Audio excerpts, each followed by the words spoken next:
The Walkout, the Galactic Forum, had stood for over 6,000 years.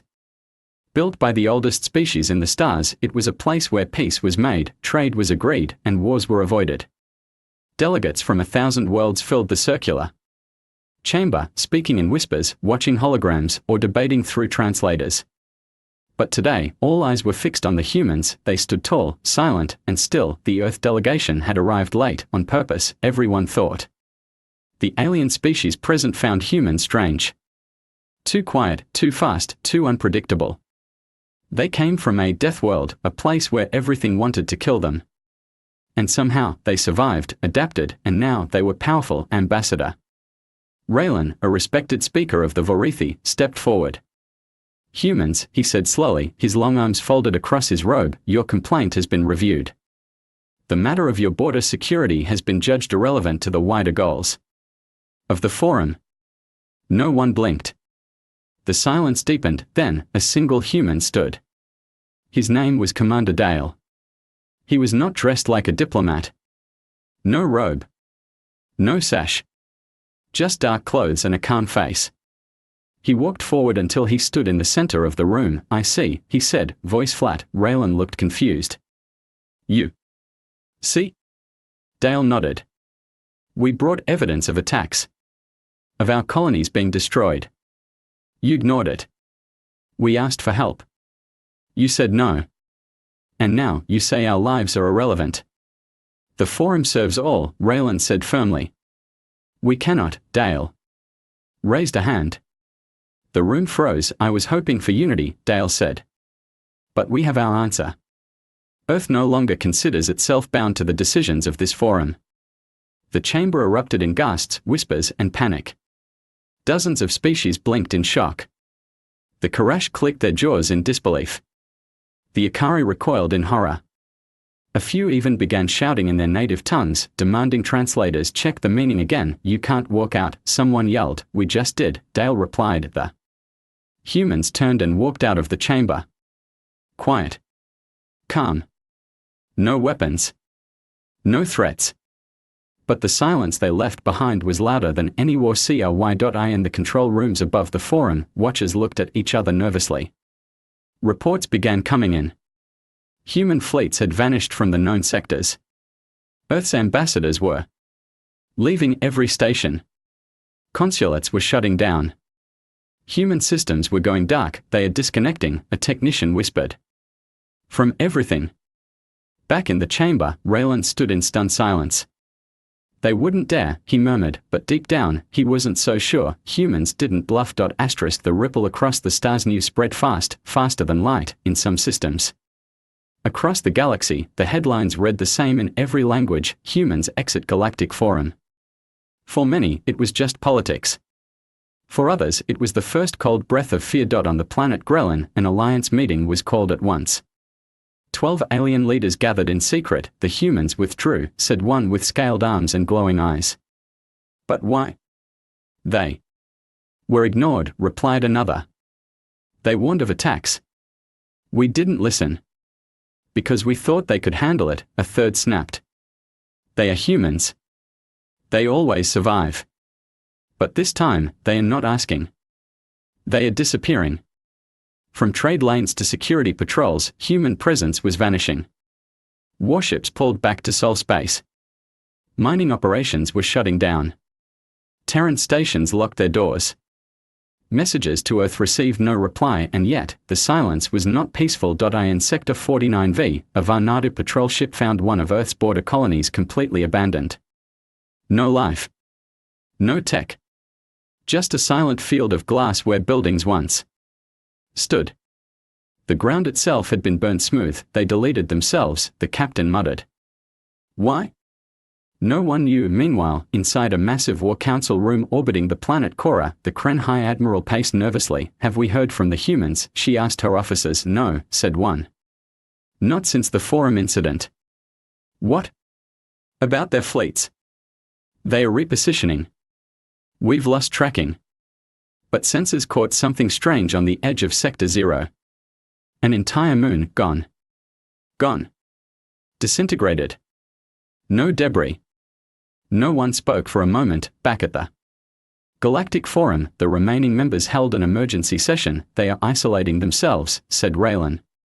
We must reach out. One ambassador, old and tired, shook his head. It's too late. They warned us. And we laughed. Now they are gone. That's not a retreat. That's a preparation.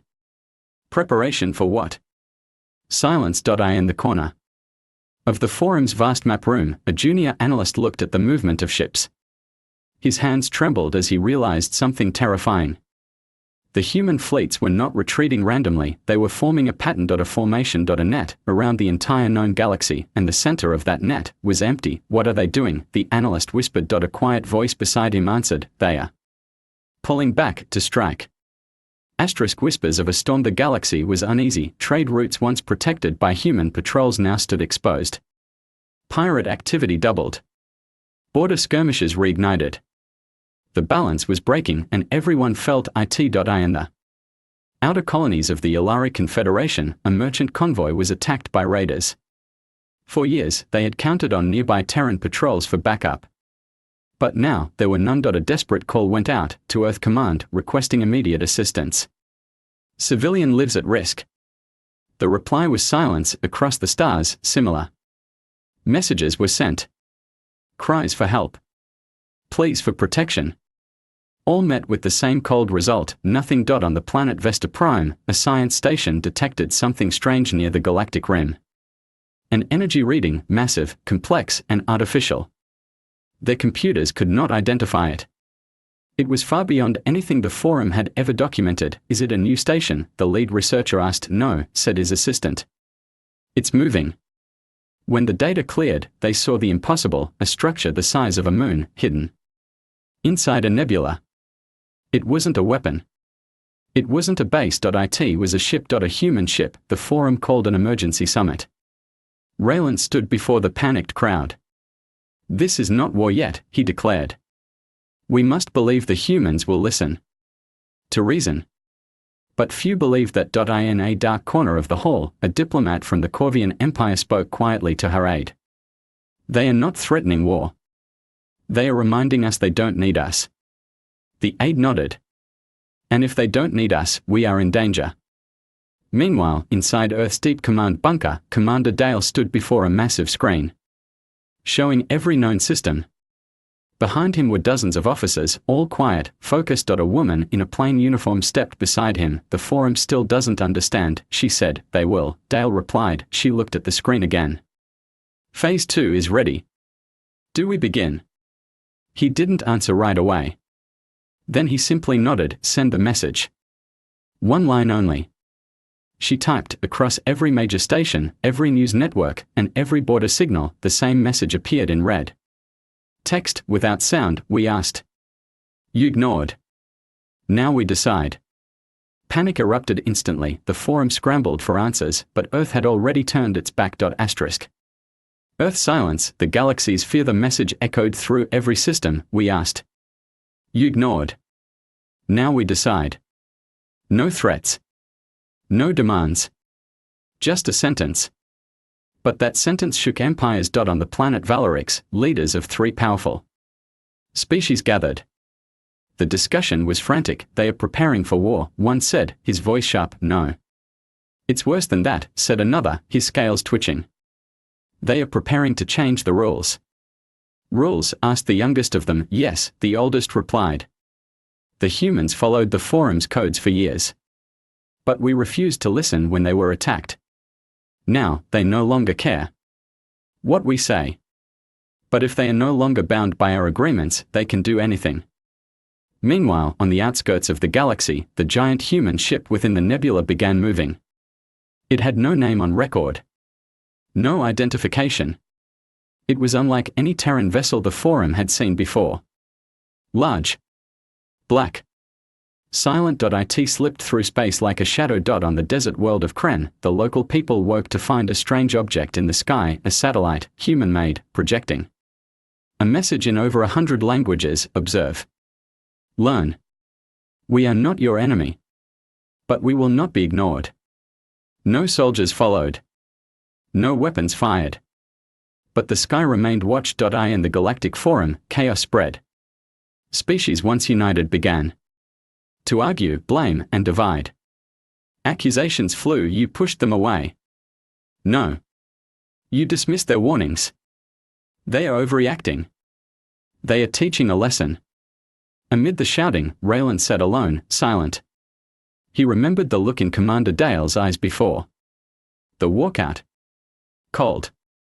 Not angry, determined. He realized then that Earth had never truly wanted war. They wanted respect, and when that was denied, they left. Some thought that meant peace. They were wrong. At a hidden Terran base inside a dead star system, human scientists activated a strange device. It pulsed once. The stars around it dimmed briefly. All across the galaxy, data systems were hit by a strange virus. It didn't destroy. It didn't steal. It highlighted every crime committed against Earth in the last 10 years, every broken treaty, every ignored distress call, every insult, and it listed the names of the species involved. The data was impossible to delete. It spread like wildfire. The galaxy saw the truth. Humanity had kept receipts, and now the debt was due. Receipts and realizations in the days that followed the data release. Every major system across the galaxy lit up with shame, outrage, and panic. The Planetary Council of Thalos held an emergency broadcast. Their faces pale, their voices tight. "We were not aware of the full consequences of our inaction," said the head speaker. "We deeply regret the failure to protect human colonies near our borders." On Varnes, protests filled the streets. Alien citizens held signs that read, "Forgive Earth." On the diplomatic station orbiting Tarka, a military general threw his communicator across the room. "We thought they were just angry. We didn't know they were recording everything." Even the strongest empires now understood humanity had not left the Galactic Forum in defeat. They had left with purpose. Back on Earth, in a mountain-hidden facility under the Andes, Commander Dale stood in front of a council of human leaders.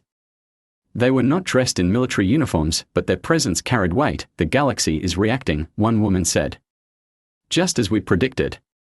"The unity is breaking," added another. Dale nodded. It was never about war. It was about showing them what happens when Earth is treated like an outsider. "What's next?" a voice asked from the shadows. Dale answered without hesitation, "Step 3. Across the galaxy, strange incidents began to unfold. A Qualian battleship, known for bullying weaker traders, was found floating dead in space. No sign of damage. No signs of violence. But every weapon and engine had been neatly disabled. Its captain found a note inside the command console: "You're not invisible. Respect is earned." In a remote mining colony where humans were once denied emergency aid, a massive crate arrived overnight. Inside were hundreds of food packs, water purifiers, and medicine, all marked with the Earth symbol. No name. No message. Just kindness. And a silent warning. Then, something even stranger happened. A broadcast began circulating through every channel, without origin, impossible to trace. A voice, not threatening, but calm. "We are not your rulers. We do not seek revenge. We seek recognition. When you see us now, remember the silence you gave us. We learned from you. Now you will learn from us." At that moment, Earth's fleets reappeared, but they didn't invade. They hovered in orbit above former allies and former enemies alike. Silent, peaceful. Watching, the ships were larger than before. Sleeker. Silent. With designs no alien database could match. They weren't showing force, they were showing growth, and the galaxy finally understood. Humanity hadn't vanished to hide, they had evolved. When the Watchers became the judges, the galaxy was no longer sure what it feared more: humans disappearing, or humans returning. One by one, systems received quiet visits. A single human ship would arrive, not to attack, not to speak, but simply to observe. These vessels didn't respond to messages. They didn't land. They didn't fire, but they watched. On the once hostile world of Brelic, a former pirate port, residents woke up to see a massive Terran cruiser hovering silently above their skies. Not one weapon pointed down, but every pirate ship in orbit self-destructed within minutes. No Terran order had been given. The pirates panicked on their own. On Marn, a species known for exploiting human labor on asteroid mines found their operations hacked. All gates opened. All systems locked them out. And every human worker was already gone, relocated safely. Far from Marn's reach, Earth had moved its people quietly. Safely. Without violence, but the message was clear: we do not forget. In the Galactic Forum, chaos turned into shame. Raylan sat in silence, reviewing news after news. We laughed at them, he muttered. We laughed when they asked for help. Now they've become what we feared, but not through war. Through will. One of his aides, a younger diplomat, spoke quietly. Sir, there's talk of dissolving the Forum. Raylan didn't respond. He looked up at the main chamber's tall windows. They used to shine with light, pride, and diplomacy. Now, they looked like empty glass. He finally whispered, maybe. It should be. Elsewhere, on Earth's flagship, called Endurance, Commander Dale received updates from across sectors. No pushback, he asked. None, said his officer. They are folding. Every major power has either gone silent or issued a formal apology. Dale didn't smile. They don't apologize because they care. They do it because they are afraid. Is that enough? The officer asked. Dale looked at the stars outside the window. No. But it's a start. Far from Earth, in a secret alien council chamber, a private meeting took place between 7 species. They were not weak. They were not friends. But they had one thing in common: they feared what Earth might do next. We should strike now, one said. No. We won't survive that. Then what do we do? Another voice, older and slower, spoke at last. We change. We listen. Because the galaxy is no longer ours to shape. That night, something happened no one expected. The Galactic Forum sent a single message to Earth. A request. A plea. Return. We will listen. Asterisk. The return that changed everything. The message echoed across space, carried by priority signals through every relay. Earth. We ask you to return. This time, we will listen. Inside Earth's orbital command center, the message was displayed. On every screen.